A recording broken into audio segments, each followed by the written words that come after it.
It should have been a normal day for Dr. Benjamin Mauck, just normal day. You know, he's in the exam room and the patients are in the waiting room, and suddenly one of those patients who was lying in wait burst into his exam room, opened fire, and shot him 3 times, killing him. 43 years old, beloved doctor, actually just recently had been written up in a magazine as one of the top doctors in the Memphis area.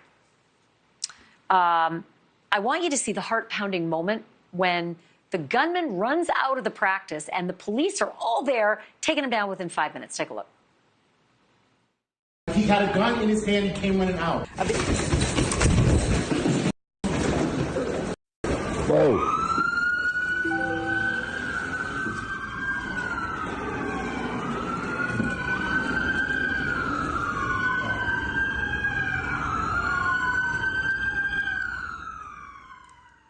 Some pretty incredible police work on this one, folks. Within 5 minutes, the gunman is down. The arrest is made. 29-year-old Larry Pickens was brought into custody, charged with first-degree murder and aggravated assault. And it's weird. This is what we know. This is what police are saying. It's a targeted attack. He was a patient of Dr. Mauck. No criminal record. He was arraigned today, didn't enter a plea, but he's being held on $1.2 million. Chief Dale Lane is the chief of the Collierville Police Department. He's with me now live.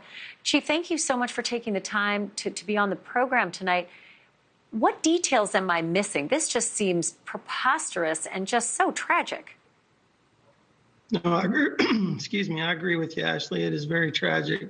You know, what we know from the investigation right now is that there's a fairly long-term relationship between the doctor-patient relationship over the last couple of years.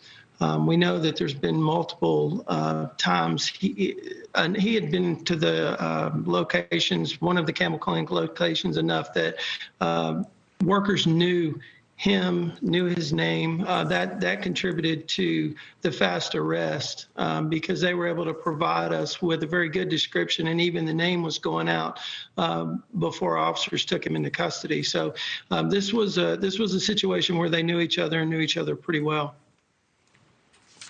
So he apparently, from information that we've been pulling together, has been threatening Dr. Mauck for a week or so. And he's also got a couple of, look, he doesn't have a criminal history, but he's got a history of calling the police and making reports. I think one in April of last year saying that he was schizophrenic and off his medication. Is there more information about his interactions with the police?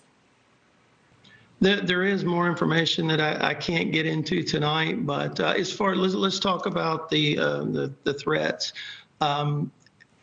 We have not, until the day of this incident, we had not had this gentleman on our radar at all. We found out through talking with our partners at the Germantown Police Department that he had been involved at another clinic, another Campbell's Clinic there in Germantown, and been involved in incidents with them just recently. But as far as his interactions with the Collierville Police Department, this was the first time that we had dealings with him.